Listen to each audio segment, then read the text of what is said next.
Yuzuru Hanyu, the boy who couldn't breathe yet dreamed of flying.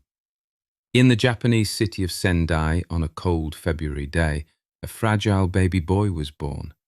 His name was Yuzuru Hanyu. From the very beginning, life didn't make it easy for him. He had severe asthma, the kind of asthma that doesn't just make you cough a little, but steals your breath in the middle of the night. His parents spent countless nights sitting by his bed, listening to the sound of his breathing. Sometimes it was calm. Sometimes it was a desperate, rattling struggle for air. There were moments when they wondered if he would even be able to live a normal life, let alone become an athlete. Most children with this condition are told to avoid cold air, intense exercise, and anything that could strain their lungs. But Yuzuru's life took a very different turn. His older sister skated, and like many little brothers, he wanted to do what she did. He wanted to follow her onto the ice. The first time he stepped into the rink, the cold air hit his lungs like a wall. He coughed, his chest tightened, and his parents worried. The coaches saw a small, fragile boy who could barely breathe after a few minutes of skating. Some of them gently suggested that maybe this wasn't the right sport for him. Maybe something safer, something easier, something that didn't involve freezing air and constant physical strain. But Yuzuru didn't want something easier. He didn't want something safer. He wanted the ice. Because something strange happened when he skated. On the ice, his body seemed to forget it was sick. The boy who struggled for breath in everyday life moved with a freedom that surprised everyone around him.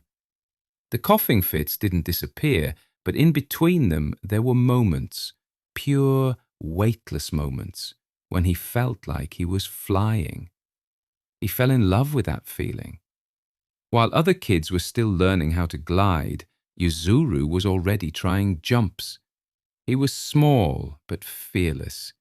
He didn't just want to skate, he wanted to push the limits of what his body could do. By the age of 8, he was attempting jumps that many skaters don't try until their teenage years. His parents were terrified he would hurt himself.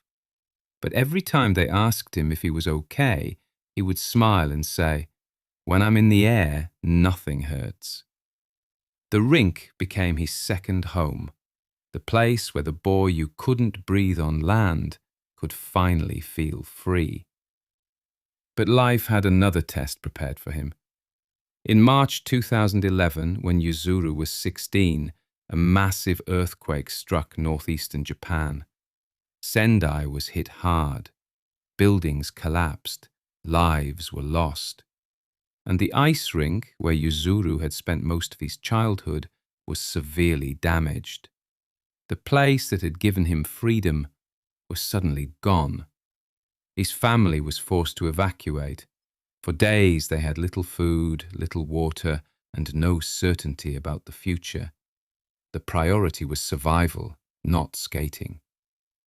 Yuzuru later said that during those days he wondered if he would ever skate again, not as a champion, not as a star, just as a boy who loved the ice.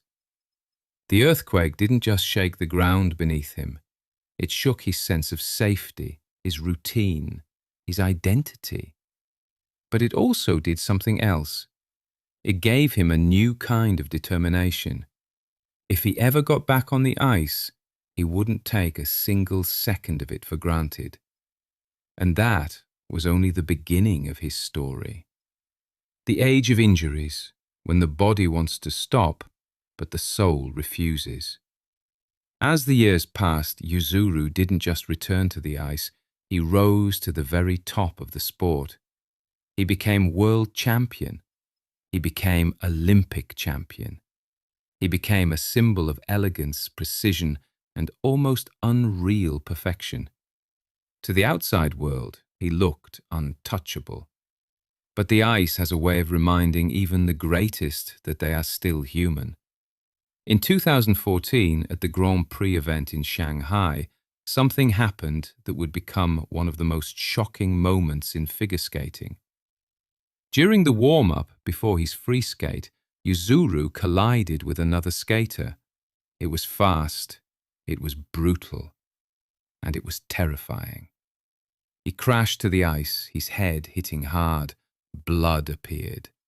He lay there, dazed, his body trembling. The arena fell silent. Medical staff rushed to him. They checked his injuries. He could barely stand. His face was pale, his eyes unfocused. Most skaters in that situation would withdraw. No one would blame them. Health comes first. Safety comes first.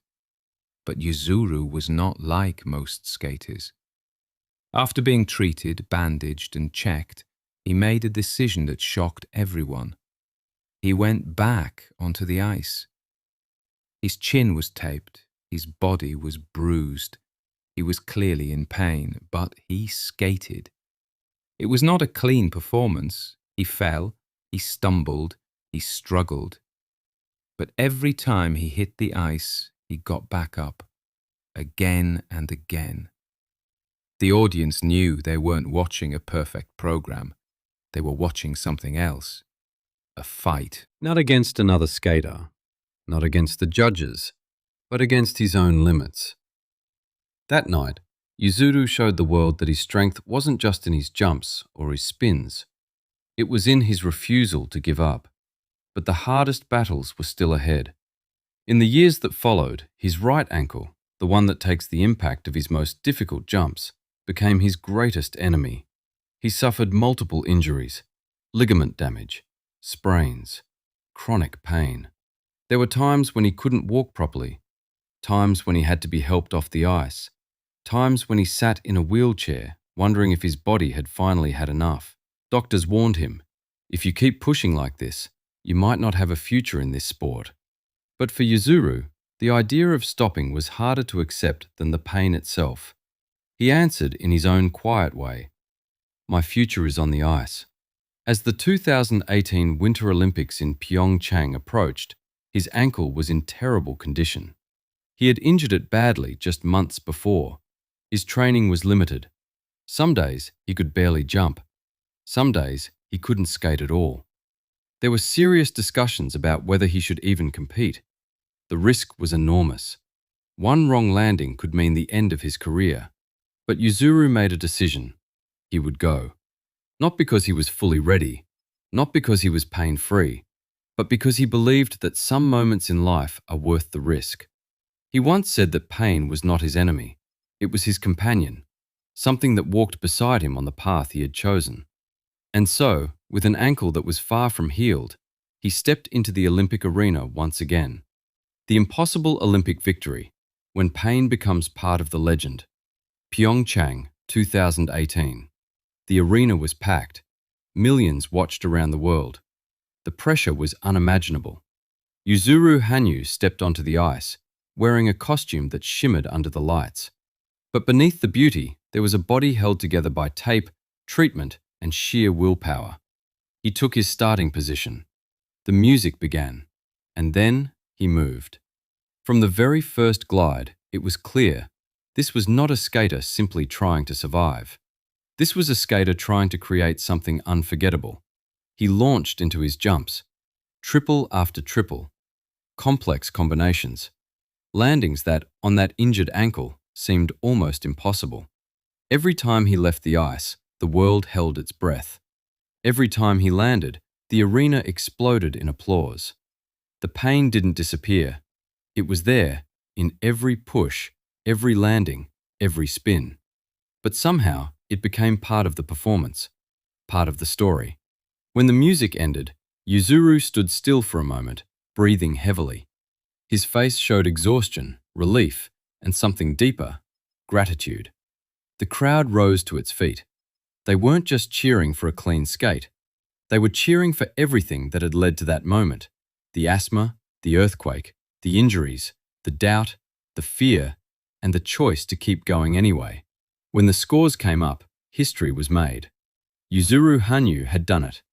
He became the first male figure skater in 66 years to win back-to-back Olympic gold medals. Not at his physical peak, not in perfect health, but in a state where many would have chosen to walk away. Later, when asked how he had managed to come back, to skate like that, under those conditions, he said something simple: "The ice always welcomes me back." For him, the rink was not just a place of competition, it was home. A place that had seen him at his weakest and his strongest. A place that had taken his breath away and given it back. Yuzuru's story is not just about winning. It's about what it means to keep standing up, even when your body, your circumstances, and sometimes even common sense tell you to stay down. 2. Story. Surya Bonaly, the girl who couldn't be put in a box. While Yuzuru's story unfolded in Japan, another story, very different, yet strangely connected, had already been written on the ice. Her name was Surya Bonaly. She was born on Reunion Island, a French territory in the Indian Ocean, and later adopted by a French couple. From a young age, it was clear that she was not like other children. She was strong, explosively strong. She could flip, jump, and twist with a power that seemed more like gymnastics than figure skating. When she stepped onto the ice, she didn't glide like a delicate ballerina. She attacked the rink like an athlete. And that was a problem.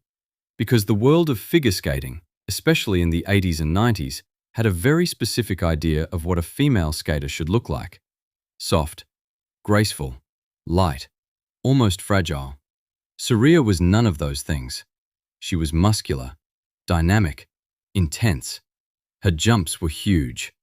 Her speed was frightening. Her presence was undeniable. The audience loved her. They could feel her energy, her fire, her refusal to be anything other than herself. But the judges didn't know what to do with her. They said things like, too powerful, not artistic enough, not the right style. What they really meant was, you don't fit the mold. Surya could have tried to change. She could have softened her style, toned down her power, tried to look more like the skaters the judges preferred. But she didn't. She chose to be herself. She kept jumping higher, skating faster, pushing harder. She wasn't interested in fitting into a box that someone else had built. She wanted to break the box. As she rose through the ranks, she became one of the most technically gifted skaters in the world. Her jumps were among the most difficult. Her athleticism was unmatched. And yet, time and time again, she found herself underscored, placed behind skaters with less difficulty, but a style that fit the traditional image better. The message was clear. No matter how hard she worked, no matter how much she achieved, the system was not built for someone like her. But Surya was not the kind of person who backed down when the system pushed against her. She was the kind of person who pushed back. When the body starts to say no, being powerful has a price, and in Surya's case, that price was her body. In the mid-1990s, she began to feel a sharp, persistent pain in her heel and lower leg. At first, she tried to ignore it. Skaters are used to pain, it comes with the territory. But this pain was different. It didn't fade after a few days, it got worse. Eventually, doctors gave her the diagnosis every skater dreads: Achilles tendon problems. The Achilles tendon is crucial for jumping. It absorbs the impact of every landing. It helps push off for every takeoff. If it's injured, everything becomes dangerous.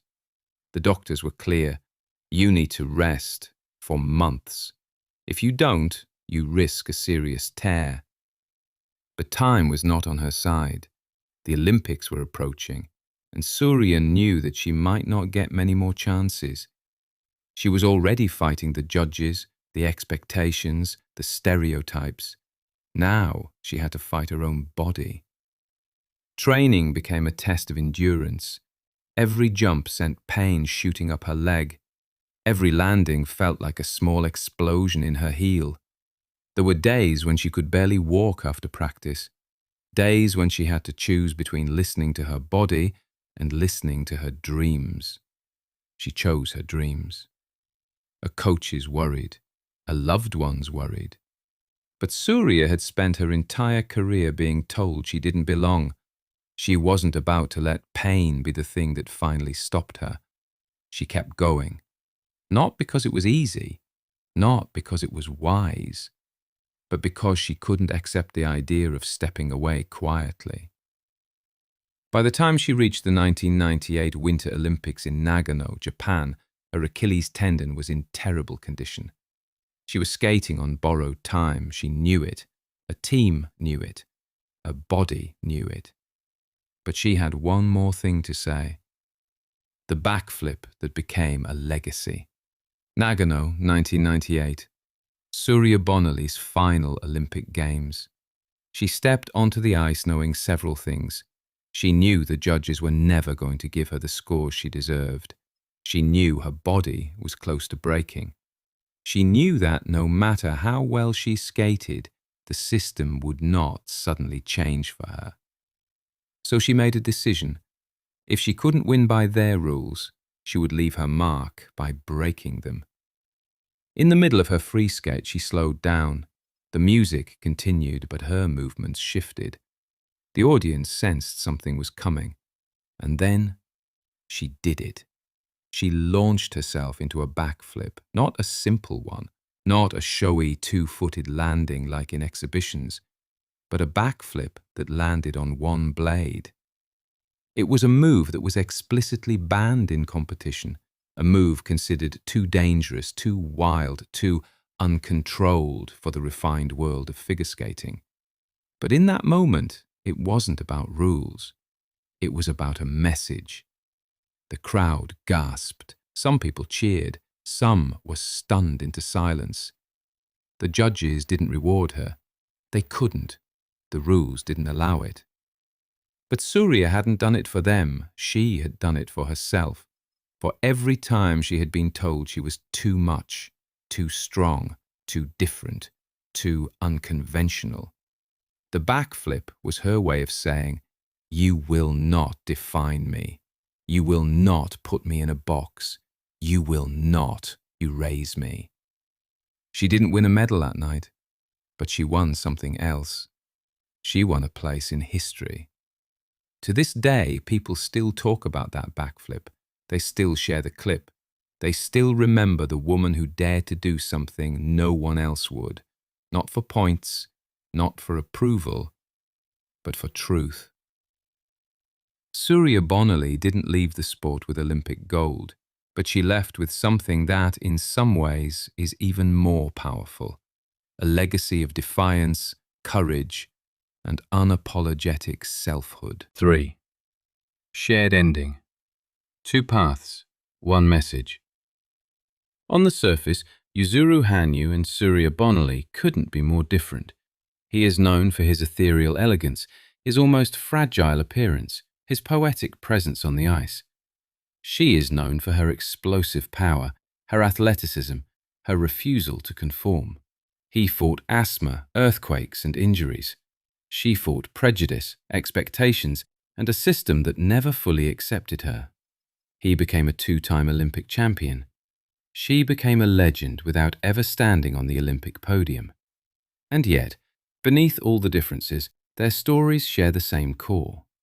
Both of them knew what it meant for the body to say no. Both of them knew what it meant for the world to say, "You're not enough," or "You're not the right kind." Both of them had every reason to walk away. But they didn't. Yuzuru kept returning to the ice, even when his ankles screamed with every step. Surya kept pushing her limits, even when her Achilles tendon begged for rest. Yuzuru chose to skate through pain to defend his Olympic title. Surya chose to perform a banned backflip to defend her identity. One of them was rewarded with gold medals and world records. The other was punished with low scores and criticism. But in the end, both of them became something more than champions. They became symbols. Yuzuru's story tells us that perfection is not the absence of pain or struggle. It is the decision to keep going, even when everything hurts. Surya's story tells us that sometimes the bravest thing you can do is refuse to change who you are just to be accepted. Together, they remind us of something simple but powerful. You don't become a legend just by winning. You become a legend by standing up, again and again, when everything and everyone tells you to stay down. The ice doesn't care where you were born, what you look like, or how many times you've fallen. It only asks one question. Will you get back up? Yuzuru Hanyu and Surya Bonaly both answered that question the same way. Yes, again and again and again.